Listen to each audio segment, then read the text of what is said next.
গান পাগল ল'ৰাটোৱে মাকৰ পৰা প্ৰায় গালি খায়। পঢ়াৰ সময়তো গান বজাই থয়, অনবৰতে হেডফোনডাল ডিঙিত।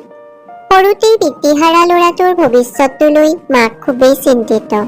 হওঁতে সি মাকক কেতিয়াও বিমুখ কৰা নাই। ঘৰখনত মাক পুতেক বুলিবলৈ দুটাই। দেউতাক নোহোৱা ঘৰখনত মাকৰ কোনো কথাতেই ল'ৰাটো আজিলৈকে অবাধ্য হোৱা নাই।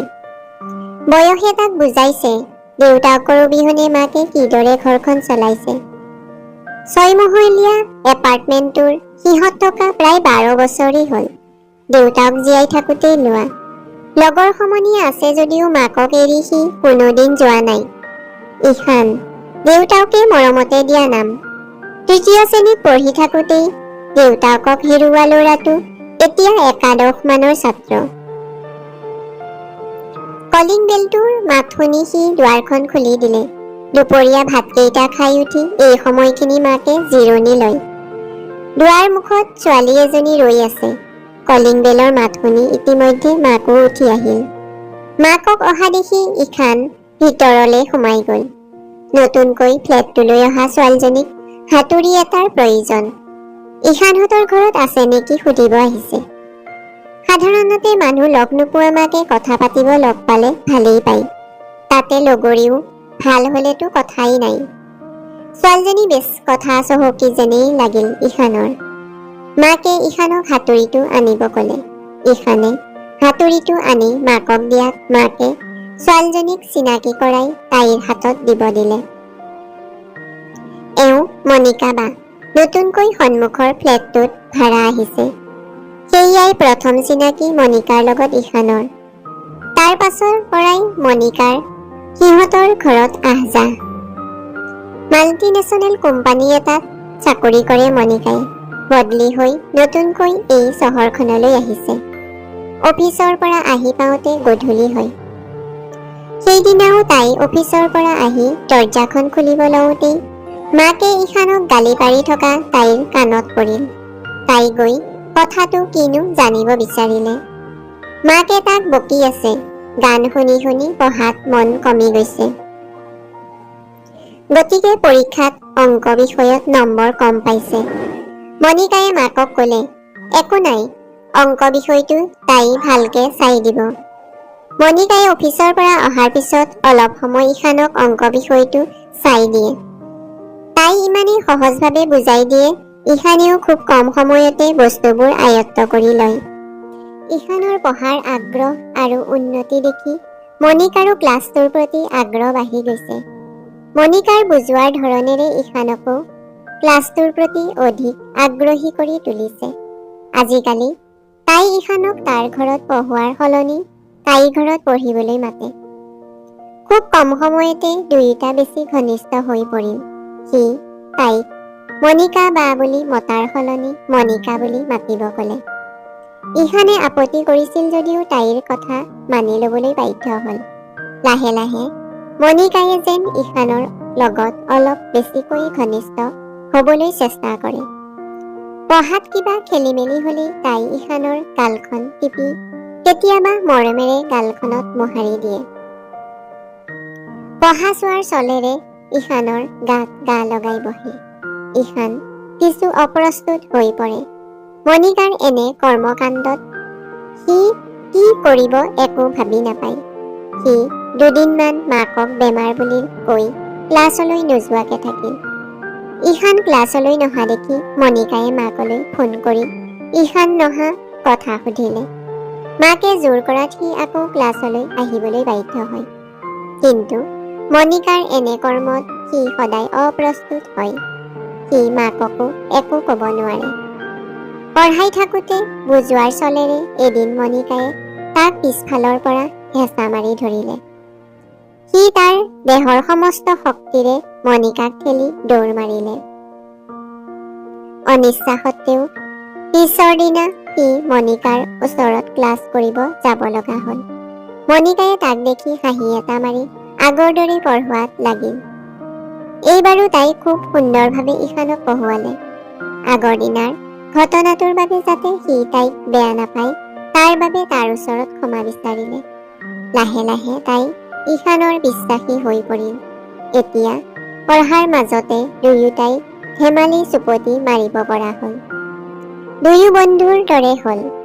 ইয়াৰ অন্তৰালত যে মণিকাৰ গভীৰ লালচা লুকাই আছে ঈশানে ভুলতো গম পোৱা নাছিল। এইদৰেই দুয়োটাৰ বন্ধুত্ব সম্পৰ্ক বাঢ়ি গৈ থাকিল। আনদিনাৰ দৰে আজিও ঈশান মণিকাৰ ঘৰলৈ আহিল। ঈশানক দেখি মণিকায়ে হঠাতে ঈশানক জোৰেৰে সাৱটি ধৰি চুমা দি দিলে। হঠাতে ঘটি যোৱা ঘটনাত ঈশানে কি কৰিব একো ধৰিব নোৱাৰিলে। সি তাইৰ বাহুবন্ধনৰ পৰা মুক্ত হবলৈ অপ্ৰাণ চেষ্টা কৰিও ব্যৰ্থ হল। মণিকায়ে এইবাৰ তাক বিচনাত পেলাই তাৰ কাপোৰ খুলিবলৈ চেষ্টা কৰোঁতেই ঈশানে তাইক এচাৰ মাৰি দৌৰি পলালে। ঈশান এনেদৰে গুচি যোৱাত সি মাকক তাইৰ কথা কৈ দিয়ে বুলি খুব ভয় খালে। কিন্তু ঈশান ঘৰলৈ নগৈ এপাৰ্টমেণ্টৰ তললৈ যোৱাহে তাই দেখা পালে। এই সুযোগতে তাই ঈশানৰ মাকৰ ওচৰলৈ গৈ কান্দি কান্দি ঈশানে তাইৰ লগত জবৰদস্তি কৰা বুলি ক'লে। মণিকাৰ মুখেৰে এনে কথা শুনি মাকৰ ভৰিৰ তলৰ মাটি নোহোৱা যেন হল। মাকে তাক মাতি আনি মণিকাৰ সন্মুখতে এটা চৰ দিলে।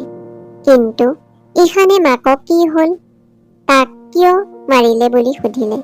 মাকে তাক বায়েকৰ সমনীয়া ছোৱালীজনীৰ লগত এনে কৰিবলৈ লাজ নালাগিল বুলি কোৱাত সি ক'লে, মা, মইতো একো কৰা নাই, তাইহে মোৰ লগত জবৰদস্তি কৰিছে। তাই মোক বলাৎকাৰ কৰিবলৈ চেষ্টা কৰিছিল। এইবাৰেই নহয়, আগতেও মোৰ লগত এনেকুৱা কৰিছে। ঈশানৰ কথাত মাকে আচৰিত হৈ ক'লে, ঈশান, ল'ৰাৰ লগত বলাৎকাৰ নহয়, বলাৎকাৰ ছোৱালীৰ লগতহে হয়। মাকে তাক কোনোপধ্যে বিশ্বাস নকৰিলে। মাকৰ এনে কাৰ্যত ঈশান মানসিকভাৱে ভাগি পৰিল। মাকে তাক অবিশ্বাস কৰা কথাটোৱে তাক ভিতৰি ভিতৰি খুলি খুলি খাই থাকিল। অৱশেষত সি এটা পৰিকল্পনা কৰিলে। সি মণিকালে ফোন কৰি তাইৰ ওচৰত সিদিনা পৰিস্থিতিৰ বাবে ক্ষমা খুজিলে। ঈশানৰ কথাত মণিকাও আচৰিত হল। সি তাইৰ লগত খুব ভালকে কথা পাতি পিছদিনা তাৰ ঘৰলে মাতিলে। মাক বজাৰলৈ যোৱাৰ সময়ত সুযোগ লৈ বাট চাই থকা মণিকায়ে এবাৰতে সন্মতি দিলে। কথামতেই সময়মতে মণিকা আহি ঈশানৰ ঘৰত উপস্থিত হল। ইতিমধ্যে ঈশানে নিজৰ ৰুমৰ কম্পিউটাৰত কিবা এটা কামত ব্যস্ত আছিল। ঈশানে তাইক ভালদৰে বুজালে যাতে মাকৰ আগত তাই সকলো সঁচা কথা কৈ দিয়ে, নহলে মাকে তাইৰ বাবে তাক ভুল বুজি আছে। কিন্তু মণিকায়ে তাৰ একো কথা নুশুনি তাক সাৱটি ধৰি বিচনাত পেলাই দিলে। সি বাৰে বাৰে তাইক কাকুতি মিনতি কৰিলে তাৰ লগত এনে ব্যৱহাৰ নকৰিবলৈ। কিন্তু মণিকায়ে এইবাৰ তাৰ কাপোৰ খুলিবলৈ হাত দিলে। দুইটাৰ মাজত টনা আজোৰা চলি থাকোঁতেই ঈশানৰ মাক আহি দুয়োটাক তেনে অৱস্থাত প্ৰত্যক্ষ কৰিলে। মাকক দেখি মণিকায়ে কান্দি কান্দি ঈশানে তাইক মাতি আনি বলাৎকাৰৰ চেষ্টা কৰিছে বুলি ক'লে। ঈশানে মাকক বুজাবলৈ বহুত চেষ্টা কৰিলে, যদিও মাকে ওলোটাই তাৰ গাতহে দোষ দিলে। ঈশানে মাকৰ ওচৰত লাজে অপমানে ৰুমত সোমাই থাকিল। ৰাতি দেৰিলৈকে ঈশান ৰুমৰ পৰা নোলোৱাত মাকে তাৰ ৰুমৰ দৰজাখন ঠেলি চাই দেখে ঈশানৰ শৰীৰটো ফেনত ওলমি আছে। মাকে চিঞৰ বাখৰ কৰাত এপাৰ্টমেণ্টৰ মানুহ গোট খালে। পুলিচকো খবৰ দিয়া হল, কিন্তু ইতিমধ্যে বহুত পলম হৈ গল। মাকে তাৰ ভুলৰ বাবে লাজ পাই সি এনে কাম কৰিলে বুলি ভাবিলে। মণিকায়ো আহি মাকক বহুত সান্তনা দিলে। ওচৰ চুবুৰীয়াই তাৰ আত্মহত্যাৰ বেলেগ বেলেগ কাৰণ উলিয়ালে। স্বামীবিহীন ঘৰখনত এইবাৰ পুত্ৰকো হেৰুৱাই মাক একেবাৰে অকলশৰীয়া হৈ পৰিল। সময়বোৰ তেনেদৰেই গৈ থাকিল। মাকে এদিন ঈশানৰ ৰুমটো চাফা কৰিব বুলি লওঁতেই টেবুলত ডয়াৰত CD এখন পালে, যিখনত সিদিনাৰ গোটেই ঘটনাটো সি ৰেকৰ্ড কৰি ৰাখিছিল। CDখন টিভিত লগাই তেওঁ নিজৰ চকুকে বিশ্বাস কৰিব নোৱাৰিলে। CDখনৰ লগতে এখন কাগজত মাকলৈ বুলি সি লিখি গৈছিল, য'ত লিখা আছিল, সৰু থাকোঁতেই মই এদিন তোমাক সুধিছিলো বলাৎকাৰ মানে কি। তেতিয়া তুমি কৈছিলা, কাৰোবাৰ ইচ্ছাৰ বিৰুদ্ধে যেতিয়া বেলেগ এজনে জবৰদস্তি সম্বন্ধ কৰিবলৈ চেষ্টা কৰে তাকে বলাৎকাৰ কৰা বুলি কয়। কিন্তু মা, মই যেতিয়া তোমাক মনিকায়ে মোৰ লগত বলাৎকাৰ কৰিব বিচাৰিছে বুলি ক'লো, তেতিয়া তুমি ক'লা কেৱল ছোৱালীৰ লগতহে বলাৎকাৰ হয়, ল'ৰাৰ লগত নহয়। মনিকায়ে মোৰ জবৰদস্তি কৰাটো কি বলাৎকাৰ নহয় মা? ল'ৰা হ'লো বাবে কি মোৰ লগত বলাৎকাৰ হ'ব নোৱাৰে? ল'ৰাৰ লগত বলাৎকাৰ হ'লে সমাজে কিয় মানি নলয়?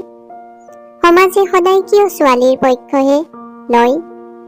সমাজৰ এই ভুল ধাৰণাৰ বাবে মোৰ দৰে বহুজন ল'ৰা সমাজে হেৰুৱাব লগা হ'ব।